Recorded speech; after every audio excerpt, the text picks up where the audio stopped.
ബിസ്മില്ലാ അൽഹംദുലില്ലാ വസ്സലാത്തു വസ്സലാമു അലാ റസൂലില്ലാ വ അലാ ആലിഹി വ അസ്ഹാബിഹി വ മൻവാല. സ്നേഹമുള്ള സഹോദരന്മാരെ, സഹോദരികളെ, അള്ളാഹുവിൻ്റെ വിധിവിലക്കുകൾ ജീവിതത്തിൻ്റെ എല്ലാ മേഖലകളിലും പരമാവധി ശ്രദ്ധിക്കണം, സൂക്ഷിക്കണം എന്ന് ആമുഖമായി ഉണർത്തുകയാണ്. അള്ളാഹു നമ്മെ എല്ലാവരെയും അവൻ്റെ വിധിവിലക്കുകൾ കണിശമായി പാലിക്കുന്ന യഥാർത്ഥ മുത്തഖീങ്ങളിൽ ഉൾപ്പെടുത്തി അനുഗ്രഹിക്കുമാറാകട്ടെ.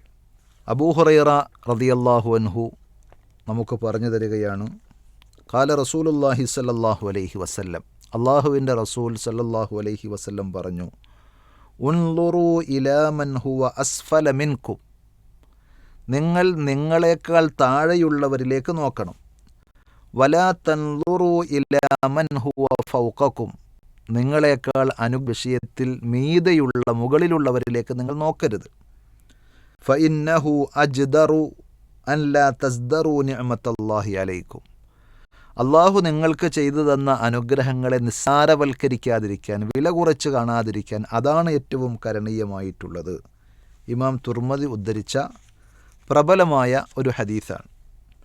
ഈ ഹദീസ് നമ്മുടെ ജീവിതത്തിൽ വലിയ ആശ്വാസവും മനസ്സിന് സമാധാനവും സന്തോഷവും പകരുന്ന വളരെ മനഃശാസ്ത്രപരമായ ഒരു ജീവിതത്തെ സമീപിക്കേണ്ട മാർഗമാണ് പ്രവാചക തിരുമേനി നമുക്ക് പറഞ്ഞു തന്നത്. നമ്മളെല്ലാവരും എന്തെങ്കിലുമൊക്കെ കുറവുകളും പരാതികളും പരിഭവങ്ങളും ഒക്കെ പറയാനുള്ള വകയുള്ള ആളുകളായിരിക്കും. ആരോഗ്യപരമായ വിഷയം, സാമ്പത്തികമായ വിഷയങ്ങൾ, അതല്ലെങ്കിൽ മാനസികമായ സ്വസ്ഥതയുടെയും അങ്ങനെ പല പ്രശ്നങ്ങളും പ്രയാസങ്ങളും ഓരോരുത്തർക്കും ഉണ്ടാവും. എന്നാൽ അതിൻ്റെ അപ്പുറത്ത് നമ്മൾ മറന്നു പോകുന്ന വിശാലമായ പടച്ചറബിൻ്റെ അനുഗ്രഹങ്ങളുടെ ഒരു തലമുണ്ട്. പലപ്പോഴും വർഷങ്ങളോളം ബിസിനസ്സിൽ നല്ല രീതിയിൽ ലാഭവും മെച്ചവും അഭിവൃദ്ധിയും ഒക്കെ ഉണ്ടായ ആളുകൾ ഏതെങ്കിലും ഒരു കച്ചവടത്തിൽ ചെറിയൊരു നഷ്ടമോ അല്ലെങ്കിൽ ഒരു വരുമാനം ഒന്ന് കുറഞ്ഞാൽ അതായിരിക്കും പറയാം, എങ്ങനെയുണ്ട് ബിസിനസ് എന്ന് വെച്ചാൽ ആ ഗഡറിലാണ് എപ്പോഴും നെഗറ്റീവ് പറയുന്ന ആളുകൾ.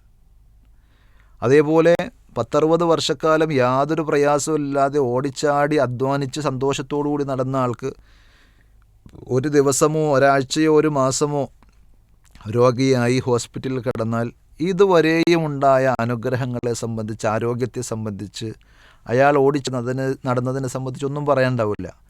ഈ പ്രയാസത്തെ സംബന്ധിച്ചായിരിക്കും പറയാനുണ്ടാവുക. നബി സല്ലല്ലാഹു അലൈഹി വസല്ലം പറഞ്ഞു, നമ്മൾ എന്ത് പ്രയാസം അനുഭവിക്കുമ്പോഴും അതിനേക്കാൾ വലിയ പ്രയാസങ്ങൾ അനുഭവിക്കുന്ന ആളുകളെ ചുറ്റുപാടും നോക്കിയാൽ നമുക്ക് കാണാൻ കഴിയും. നമുക്ക് എന്തെങ്കിലും ഒരു അനുഗ്രഹം, ഒരു കുറവ് നമ്മൾ ദർശിക്കുന്നുവെങ്കിൽ അതിനേക്കാൾ വലിയ കുറവുകൾ അനുഭവിക്കുന്ന ആളുകൾ ചുറ്റുപാടുമുണ്ടാകും. അത് കാണാൻ കഴിയണം. നബി സല്ലല്ലാഹു അലൈഹി വസല്ലം പറഞ്ഞ വേറെ ചില റിവായത്തുകളിലൂടെ വന്ന ഹദീസിൻ്റെ ആശയം കൂടി അങ്ങനെയാണ്. നിങ്ങളുടെ കണ്ണിൽ, നിങ്ങളുടെ മനസ്സിൽ, നിങ്ങളുടെ ചിന്തയിൽ അങ്ങനെ ഒരാളെ കാണേണ്ടി വന്നാൽ, നിങ്ങളെക്കാൾ സൗകര്യമുള്ള, നിങ്ങളെക്കാൾ ഉയർന്ന സ്ഥാനവും അഭിവൃദ്ധിയും സന്തോഷവുമുള്ള ഒരാളെ നിങ്ങൾ കണ്ടാൽ ഉടനെ നിങ്ങൾ നിങ്ങളെക്കാൾ താഴെയുള്ള ഒരാളെ നിങ്ങൾ തേടിപ്പിടിച്ച് കാണണമെന്നാണ്. നമ്മൾ സ്വാഭാവികമായും നമുക്ക് ഇല്ലാത്തതിനെ സംബന്ധിച്ച് പറഞ്ഞ് ഉള്ളവരെക്കുറിച്ച് ഓർത്ത് വ്യാകുലപ്പെടുന്ന, അതിൽ സങ്കടപ്പെടുന്ന അവസ്ഥയാണ് പലപ്പോഴും ഉള്ളത്. നമുക്ക് സ്വന്തമായി കിടന്നുറങ്ങാൻ ഒരു ചെറ്റക്കൂരയെങ്കിലും ഉള്ളപ്പോൾ അതുപോലും ഇല്ലാത്ത ആളുകളെ കാണാനും ഓർക്കാനും പറയാനും നമ്മുടെ മനസ്സും നാക്കും കണ്ണും കാതൊന്നും തയ്യാറാകൂല. നമ്മൾ അതിനേക്കാൾ അപ്പുറത്ത് വിശാലമായ വീടും സൗകര്യമുള്ള ആളുകളിലേക്ക് നോക്കിയിട്ട് അവരുടെയൊക്കെ സൗകര്യങ്ങൾ എത്രയാ. അതേപോലെ വിഭവസമൃദ്ധമായി ഭക്ഷണം കഴിക്കുന്ന ആളുകളെക്കുറിച്ചും നോക്കിക്കൊണ്ട് നമുക്കൊക്കെ ആണെങ്കിൽ ഇല്ലല്ലോ. ഇങ്ങനെ ഇല്ലായ്മയെക്കുറിച്ച് വാചാലരാവുകയും കിട്ടിയ അനുഗ്രഹങ്ങളെ സംബന്ധിച്ച് മറന്നു പോവുകയും ചെയ്യുന്നത് വലിയൊരു ദുരന്തമാണ്. മനസ്സമാധാനം എത്ര ആളുകൾക്ക് ഉണ്ടാവില്ല. നേരെ മറിച്ച് 2 നേരം ഭക്ഷണം കഴിക്കാനാണെങ്കിലും എനിക്ക് കിട്ടിയല്ലോ, അൽഹംദുലില്ലാ, അതുപോലും കിട്ടാത്ത എത്ര ആളുകളുണ്ട് എന്നിങ്ങനെ പറഞ്ഞ് താഴേക്ക് നോക്കാൻ സാധിച്ചാൽ, നമ്മുടെ കൈകാലുകൾക്ക് വൈകല്യങ്ങളില്ലല്ലോ, നടന്നാണെങ്കിലും പോകാൻ, പള്ളിയിലേക്ക് പോകാനും കാര്യങ്ങൾ നടത്താനൊക്കെ എനിക്ക് പറ്റുന്നുണ്ടല്ലോ, കാലില്ലാത്ത, കയ്യില്ലാത്ത, എഴുന്നേറ്റ് നടക്കാൻ സാധിക്കാത്ത എത്രയോ അവശരും രോഗികളുമായിട്ടുള്ള ആളുകൾ എന്ന് ഓർക്കാനും അവരെക്കുറിച്ച് ചിന്തിക്കാനും അവരെക്കുറിച്ച് പറയാനും അവരെക്കുറിച്ച് കേൾക്കാനും ഒക്കെ നമ്മുടെ കണ്ണും കാതും കൽബും തുറന്നു വച്ചാൽ തീർച്ചയായും മനസ്സറിഞ്ഞ് മനസ്സ് നിറച്ച് നമുക്ക് പറയാൻ സാധിക്കും, അൽഹംദുലില്ലാ അല്ലാഹുവേ നിനക്കാകുന്നു സർവ്വസ്തുതിയും, നീ എനിക്ക് എത്രമാത്രം അനുഗ്രഹങ്ങൾ നൽകി. കാരണം ഓരോ ദിവസവും അവരവരുടെ അത്യാവശ്യങ്ങൾ, സ്വയം ചെയ്യേണ്ട ആവശ്യങ്ങൾ, മലമൂത്ര വിസർജനം പോലെയുള്ള ആവശ്യങ്ങൾ നിർവഹിക്കാൻ മറ്റുള്ളവരെ കാത്തുകെട്ടി കിടക്കേണ്ടുന്ന, ഒരു ഗ്ലാസ് വെള്ളം കുടിക്കണമെങ്കിൽ ആരെങ്കിലും എടുത്തു കൊടുക്കേണ്ടുന്ന, അത് കുടിച്ചു കഴിഞ്ഞാൽ ആ ഗ്ലാസ് തിരിച്ചു വാങ്ങാനും ഒരാളെ വിളിച്ച് കാത്തിരിക്കേണ്ടി വരുന്ന അവസ്ഥയിൽ അവശരായ കിടപ്പുരോഗികളായിട്ടുള്ള ആളുകൾ എത്രയോ ഉണ്ടാകും നമ്മുടെ പരിചയത്തിലും പരിസരത്തിലുമൊക്കെ. അപ്പോൾ അങ്ങനെയൊന്നും നമ്മളെ ആക്കിയില്ലല്ലോ. പടച്ചവനെ നിനക്കാകുന്നു സർവ്വസ്തുതിയും എന്ന് പറയാൻ നമുക്ക് സാധിച്ചാൽ നമ്മളെക്കാൾ അവശത അനുഭവിക്കുന്നവരെക്കുറിച്ച് നമ്മൾ എപ്പോഴും ഓർക്കണം, അവരെ കാണണം, അവരെക്കുറിച്ച് കേൾക്കണം. അപ്പോൾ നമുക്ക് അള്ളാഹു നൽകിയ വിശാലമായ അനുഗ്രഹങ്ങളെ സംബന്ധിച്ച് ഓർമ്മയുണ്ടാകും. മനസ്സ് നിറച്ച് റബ്ബിനെ സ്തുതിക്കാൻ, പടച്ച റബ്ബിനെ ആത്മാർത്ഥമായി സ്നേഹിക്കാൻ, അവൻ്റെ മുന്നിൽ ഭക്തിയോടുകൂടി തലകുനിക്കാൻ അത് നമ്മെ പ്രാപ്തരാക്കും. വഇൻ തഉദ്ദൂ നിഅമത്തല്ലാഹി ലാ തുഹ്സൂഹാ. അള്ളാഹു നൽകിയ അനുഗ്രഹങ്ങൾ നമ്മുടെ ആയുഷ്കാലം മുഴുക്കെ വിനിയോഗിച്ച് എണ്ണിത്തിട്ടപ്പെടുത്താൻ ശ്രമിച്ചാൽ അതുപോലും സാധ്യമല്ല. എന്നിട്ടല്ല അതിന് നന്ദി കാണിക്കാൻ. അത്രമാത്രം അനേകായിരം ലക്ഷക്കണക്കിന് കോടിക്കണക്കിന് അനുഗ്രഹങ്ങൾ ഓരോ നിമിഷവും നമ്മൾ അനുഭവിക്കുകയാണ്. നമ്മുടെ ബുദ്ധി, നമ്മുടെ കണ്ണ്, കാത്, കൈ, കാല് എന്ന് തുടങ്ങി വേണ്ട എല്ലാ അനുഗ്രഹങ്ങളും ഇതൊക്കെ അള്ളാഹു നൽകിയ ഔദാര്യങ്ങളല്ലേ. നമ്മളെന്താണ് തിരിച്ചു ചെയ്യുന്നത്? അപ്പോൾ അളവറ്റ എണ്ണമറ്റ അനുഗ്രഹങ്ങൾ നമുക്ക് അള്ളാഹു നൽകിയിട്ടുണ്ട്. ആ അനുഗ്രഹങ്ങൾക്കൊക്കെ ചില ബാധ്യതകളും ഉത്തരവാദിത്തങ്ങളും അള്ളാഹു അനുബന്ധമായി ഏൽപ്പിച്ചിട്ടുണ്ട്. സമ്പത്ത് അനുഗ്രഹമാണ്. ആ സമ്പത്ത് നമുക്ക് ഉപയോഗിക്കാം. പക്ഷേ അതിൻ്റെ ഭാഗമായി സക്കാത്ത്, സ്വതക്ക അള്ളാഹു നമ്മളെ ചുമതലപ്പെടുത്തിയ സംഗതിയാണ്. അത് നമ്മൾ ചെയ്തിട്ടുണ്ടോ?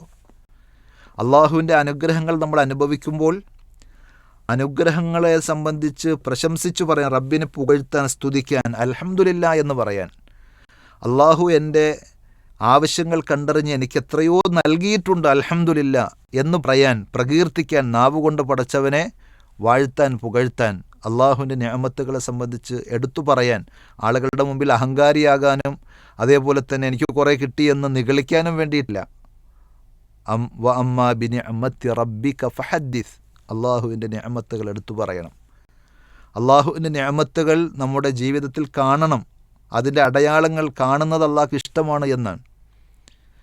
അതേപോലെ നാവ് കൊണ്ട് പറയുക, പിന്നെ മനസ്സുകൊണ്ട് അംഗീകരിക്കുക. ഇഅ്തിറാഫും ബിൽ ഖൽബ്, ഇഅ്തിറാഫുൻ നിഅം, അനുഗ്രഹങ്ങൾ മനസ്സുകൊണ്ട് അംഗീകരിക്കണം. ഇതൊക്കെ എനിക്ക് റബ്ബ് നൽകിയ നിഅമത്തുകളാണ്. ഞാൻ ഗൾഫിൽ പോയി അധ്വാനിച്ച് കഷ്ടപ്പെട്ട് നേടിയതാണ് ഈ സമ്പത്ത്, ആ സമ്പത്ത് കൊണ്ടുണ്ടാക്കിയതാണ് എൻ്റെ വീട്, എൻ്റെ വാഹനം. ഇങ്ങനെ താൻ പോരിമകൾ, തൻ്റെ അധ്വാനങ്ങൾ കൊണ്ട് എന്ന് പറഞ്ഞ് അഹങ്കരിക്കുകയോ വലിയവനായി നടിക്കുകയോ അല്ല ചെയ്യേണ്ടത്. അത് കാറൂനിൻ്റെ, പിശാചിൻ്റെ ഒക്കെ സ്വഭാവമാണ്. നന്ദി കെട്ടവരുടെ രീതിയാണത്. മറിച്ച് സുലൈമാൻ നബി അലൈഹി സ്വലാത്തു വസ്സലാമയെ പോലെയുള്ള നന്ദിയുള്ള അടിമകൾ പറഞ്ഞത് ഹാദാ മിൻ ഫദ്ലി റബ്ബി, ഇതൊക്കെ എനിക്ക് നൽകിയത് എൻ്റെ റബ്ബിൻ്റെ ഔദാര്യമാണ്. എന്തിനാ? ലിയബ്ലുവനി അഷ്കുറു അം അക്ഫുർ. ഞാൻ നന്ദി കാണിക്കുമോ അതല്ല നന്ദികേട് കാണിക്കുമോ എന്നെന്നെ പരിശോധിക്കാൻ വേണ്ടി അള്ളാഹ് എനിക്ക് നൽകിയതാണ്. എന്നോട് പ്രത്യേകമായ പിരിശം കൊണ്ട്, സ്നേഹം കൊണ്ട്, ഇഷ്ടം കൊണ്ട് നൽകിയതല്ല, എന്നെ പരീക്ഷിക്കുകയാണ് അതിലൂടെ.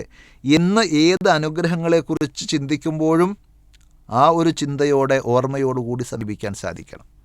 അങ്ങനെ വരുമ്പോൾ ആരോഗ്യമുള്ള നമ്മളോട് ചെയ്യാൻ പറഞ്ഞ കാര്യം, സാമ്പത്തിക ശേഷിയുള്ള നമ്മളോട് ചെയ്യാൻ നിർദ്ദേശിച്ച കാര്യങ്ങൾ, അറിവുള്ള നമ്മളോട് നിർവഹിക്കുവാൻ പറഞ്ഞ ബാധ്യതകൾ, ഉത്തരവാദിത്തങ്ങൾ, ഇങ്ങനെ ഉത്തരവാദിത്തങ്ങളെ സംബന്ധിച്ച് ബോധവാന്മാരായിരിക്കും.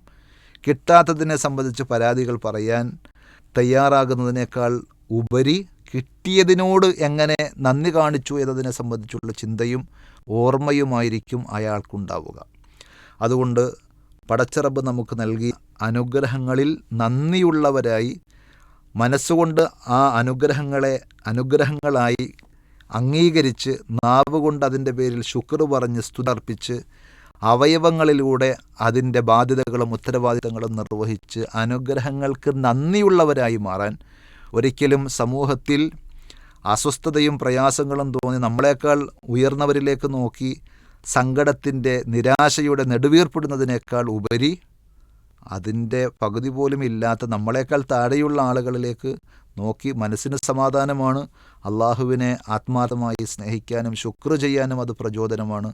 അങ്ങനെ ആ വിഷയത്തിൽ റസൂലുള്ളാഹി സ്വല്ലല്ലാഹു അലൈഹി വസല്ലം ഈ പഠിപ്പിച്ച ഇസ്ലാമികമായ മര്യാദയും രീതിയും നാം സ്വീകരിക്കുക.